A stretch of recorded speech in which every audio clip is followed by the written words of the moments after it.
And I don't have a choice to turn that off. I don't have a choice to look at this world and see the loneliness, see the emptiness, and see the lack of the life around us that in my ancestral DNA holds every memory of the most abundant place on earth, the Salish Sea. My DNA holds that, and it sees it out there as it should be. But it's not there. And worst of all, it's going away. Worst of all, it is going away. But sometimes I almost wish that I could place this burden on other people's hearts. That they could see the world through my indigenous, not eyes, but my indigenous spirit. My ancestral knowledge, wisdom, memory in my DNA. It's proven science. Everything that has ever happened to my family, to my people, it lives in my DNA.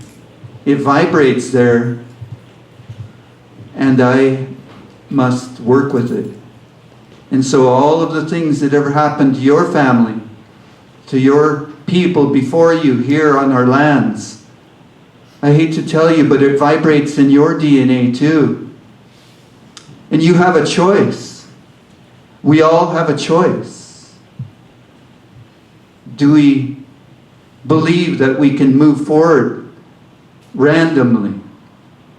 Can we heal from the greatest atrocity in all of history, right where we stand, randomly, without addressing, knowing what happened? Will it just randomly heal itself in ignorance? Or will we look at it and decide, I'm strong enough to heal this that vibrates in my body? Am I strong enough to look at that and say, yes, I will address it, I will heal it. I will no longer be part of an insane system, basically death. I don't come here to depress you. but you know, colonialism is not friendly. It's just not friendly to our people. It's not. It's really, really, really hard on our people. And our people know that all the other people are not separate from us. They're not separate from me or my people in any way, shape, or form. All of the things that patriarchy, colonization, and the lack of teachings, and the lack of elders, and the lack of elder women guiding society into life, and what we call colonialism, all of that, you know, every bit of that is something that just needs to be recognized and healed, and you know, and we need to come together around that and realize that we have a choice. We have a choice to be an educator. Do I choose to educate people?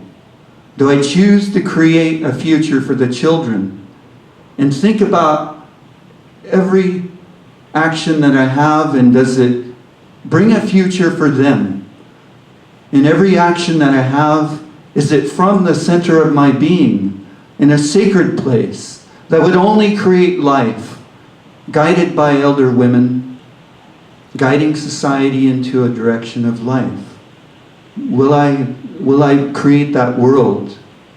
Will I recreate that world here in truth and reality? Because I believe that we must.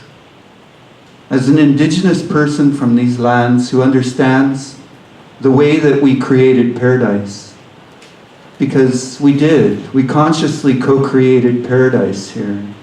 We never had a threat to our climate. We never had a threat to one being going extinct. We never had a threat to any body of water being disrespected or polluted.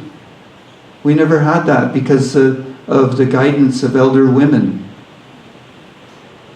David Suzuki will tell you that.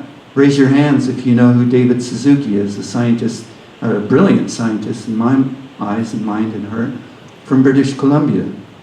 He said, until we adopt the governance systems of the First Peoples, we'll continue upon this path of destruction, because the colonized world is bureaucratic, and none of these bureaus look at the direction of society as a whole and where it's going. But ours always has. An elder society that lives under your feet, that was trampled by greed and lust for wealth and dominance and control and slavery, the lack of freedom. That took that away from us. Those elder women that were fierce. The elder women, and they still are. Our elder women are fierce. And as they guide society in a council, they have the last voice spoken. That's Native American government. And that's documented. The Iroquois Confederacy, the so-called Puritans. I don't know, do you guys think they were really pure? Anyway, they observed the triad of the Iroquois Confederacy. And they said, look at that. That's amazing. Wow. And look at all the satellites. Maybe we'll call those states. All the satellites are tribes. The triad is a group that counsels in very important roles within each council. And so they took that and they said, okay, we'll call it the House of Representatives. We'll call it Congress. And that final decision point, we'll call it the Supreme Court. The final last word spoken. If there ever is a dispute, it will be the Supreme Court. Well, guess who that was? Guess who the Supreme Court was that they observed? Elder women. A council of life bringers, guiding our people into life. We have to return. We have to return to this form of governance. We need the governance of the First Peoples.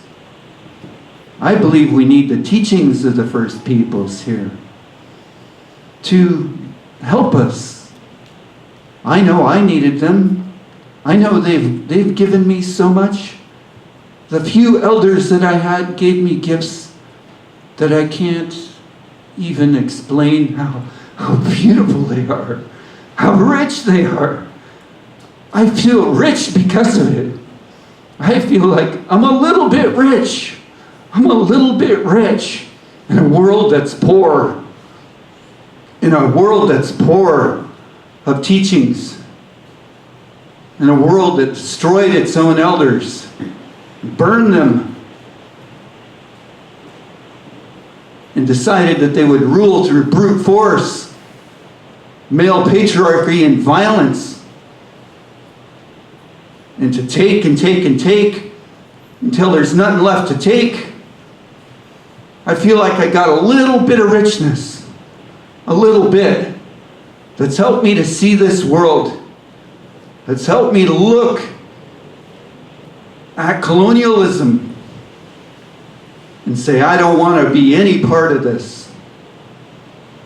But I have no choice. I must live in two worlds. I think that we all have to live in two worlds. Because you have teachings too. You wouldn't be here if you didn't have some teachings that said there's something going on in this world. And I need to stand up for it. I need to show up for it. You wouldn't be here. The Creator chose you to come here at this time. That's our knowing. Our teachings say that the Creator put us here at this time for a reason. There are no mistakes. And there are no coincidences in our Indigenous knowing. So each and every one of you is chosen to come here at this time upon our Hecha Tanguk, our Sacred Mother, right now. And for what? What is that reason? That's for you to know. That's for an elder to know. Honestly, that is for an elder to know. And to help guide you into what they already know you are. But sadly, my family, we don't have any elders left. We hardly have any ourselves.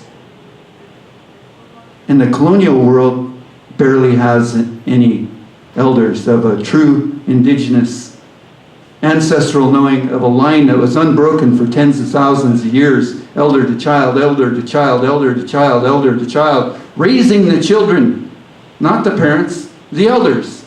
That's one of the most important things that people don't know about Native America. One of the most important things besides the elder women guiding us into life is that the elders raise children. What an amazing way to bring wisdom to this world, making sure it never leaves the hearts of the people. That's our education system, my family. That's our education system. Natsamat, Achusada, the intellect of the heart, the ancient wisdom and knowledge being passed on to the child even before they're born. My grandma was the midwife in our Wasanich, Washatla, land of the maple tree, it translates to West Saanich. She was the life, she brought children into the world and she worked with the herbs. And my mom remembers her as a little girl going up to helping somebody bring a child in. And she put her hand on the belly. And my grandma never spoke no English. She didn't need to. She could say everything she needed to say in our language. And my mom didn't speak no English till 8 years old when they literally beat the language into her. So my grandma put her hand on the mama's belly and say, "You're ready to come into this world. You're getting very close to coming into this world. And you have to help your mama. You have to help your mama. You have to make sure you don't hurt your mama. So you have to turn the right way. That way you can come out and not hurt your mama." And my mom said that baby turned right around, came out, it was a good birth. And, so we've been receiving teachings since before we were born. And I'll share one other evidence of that my mom, Sasayata, can you say her name? Sasayata. That's an easy word, doesn't even have any or doesn't have any of these sounds. We have got a whole bunch of sounds that are not in English, but it has mostly English sounds. So my mom's name is Sasayata. And so my mom, she said, it's not easy to be an elder. You wake up every morning early before the sun comes up and you pray. You pray for the children. You pray for your family. She says, you even pray for the ones that have not arrived here yet. The ones that have not, the spirits of the newborns that are traveling here. You pray for them as they come here to this world. So that every person they meet will have a good vibration for them. That's what my mom said. So I know that we've been prayed into this world here in our Coast Salish territories for tens of thousands of years. The role of an elder is extremely important. Extremely important. The role of an elder means a future. To me, it means a future, or the lack of one. So you have a choice. You have a choice. Do you want to just grow old? Do you want to educate people? Or do you want to not educate people? You have a choice. I want to see everyone who lives upon our sacred land. I want to see every single person who lives and walks upon the bones of our ancestors. Literally walks upon the bones of our ancestors here. To be rich. I want all of you to be rich. I don't want you to be poor. I want you to be rich. I want you to take wisdom and put it in a sacred place and be wise. We need elders. And that means that we have to become them. There's no choice. We do not have a choice in my eyes, in my spirit, in my knowing of all the things that I've ever learned from our people. We don't have a choice, my family. It's up to us. We have to become those elders. We have to put every bit of wisdom that we can right here, ancient wisdom. Fill this. Become rich. Teach the children. Raise the children. See, because our elders never left the house. Our elders lived with us until they passed on. Grandma, grandpa, uncle, auntie, cousins, brothers, sisters, we all lived in one house. And we learned how to get along. And with that, we were able to access the most amazing source of wisdom that kept this world well, kept every being around us respected, and true peace. True peace. We don't live in a time of peace, my family. We do not live in a time of peace. If you listen to these governmental people, they'll be proud of the era of peace that they've created here. They'll lie to you. But no, peace was before they arrived. We're at war. We're at war with every living being. And the proof is in the numbers. 95% of the ancient forests are gone here in the Salish Sea bioregion. 95% of the ancient forests that we made sacred promises to, that we would make sure they would continue until the end of time. 95% of all of the natural animals in the Salish Sea are gone. 95% of human beings, indigenous people in the Salish Sea bioregion are gone. What you do to the water, what you do to the land, what you do to our sacred mother, our Cheoketen, you do to yourselves and you do to your own children. It's just a simple truth. We have to know it. We have to teach it. We have to educate. We have to somehow become elders in a world that doesn't have any. That's one of the biggest challenges I see. That's one of the biggest challenges I see in my life. How do we do it? How do we do it? You can't just do it in a few moments. I speak to children. I share stories with them. I share music with them. I share ancient teachings with them. And I tell them, our people had a lifetime to absorb what I'm telling you in moments. You have moments to absorb what I'm telling you. We had a lifetime. That's all that I can pray. That those moments that we have can now turn into lifetimes. So that we don't have to deal with. Climate change is a weak word. Our climate systems are collapsing in front of our eyes. Some scientists have looked at it and they said, it's like a petri, our climate systems are like a petri dish full of bacterium. you got a few in there. By the time you observe that has changed, that they began to grow, you'll come back the next day and that petri dish will be full. It's called critical mass and exponential growth. We're right at the beginning of it right now. We're right at the beginning of it right now, where the Arctic is burning. The Arctic, 33 million acres of Russia burning. That's the Arctic Circle. I'm not talking about Russia as a whole. I'm talking about the Arctic Circle. This is the Arctic.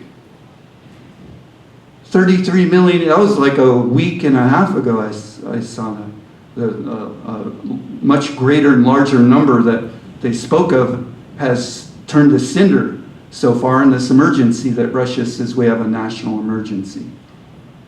So, Alaska,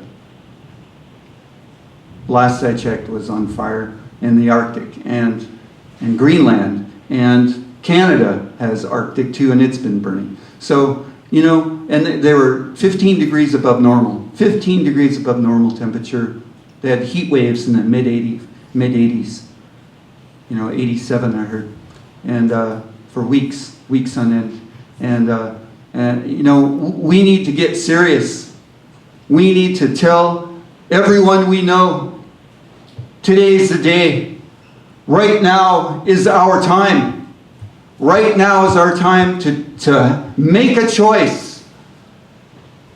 Do we create a future for the children and all the children of Mother Earth? Every one of them that lives and breathes, human and non-human. Do we create a future for them? Or do we not? I say we do. I say we stand up. I say we become strong. I say we come together. I say we see each other's faces more regularly and talk about what's going on in this world in a real way. That's what I say. It takes strength to do that. And you have to deal with a lot. But I say we do it. Because there is no other time. Right now is the time. So I'm saying this in a way just that because my spirit is full of what I'm talking about right now. It couldn't be any more full.